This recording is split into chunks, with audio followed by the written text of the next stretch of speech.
ова пресконференција свикана по повод новиот предлог закон на Левица за изменување и дополнување на Законот за земјоделство и рурален развој. А кој што знаете, вчера требаше да има и протест на оризопроизводителите, тој протест е откажан.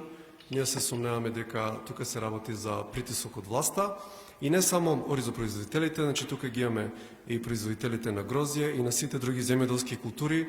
Периодов најавуваат протести затоа што ги мачат едноставно проблемите, ги мачат проблеми кои што 30 години во оваа држава значи не се решени.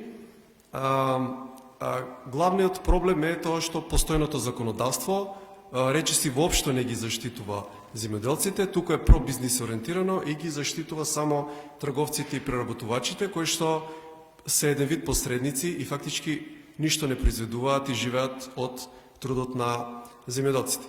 Значи нашиот закон тука се концентрира на две работи.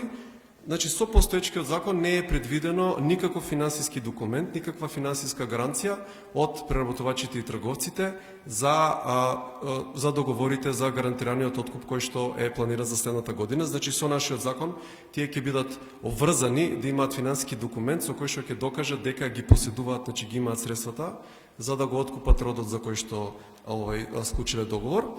И понатаму, значи за исплата постојниот закон им дозволува на преработувачите и трговците да ги исплаќаат средствата дури и до 3 месеци од кога ги имаат преземено.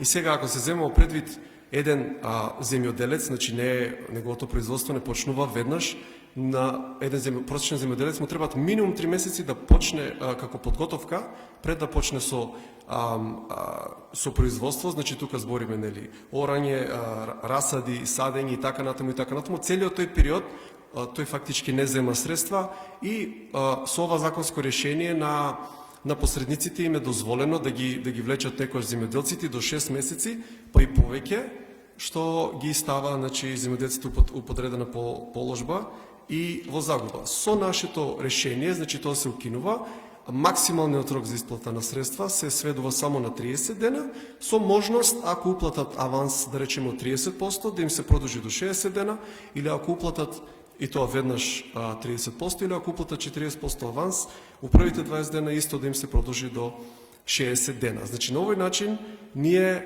се надеваме дека конечно ќе се заштитат производителите, значи земјоделците кои што до сега овие 30 години беа оставени на милост и немилост на преработувачите и трговците кои што живеат од нивниот труд и мак. Благодарам.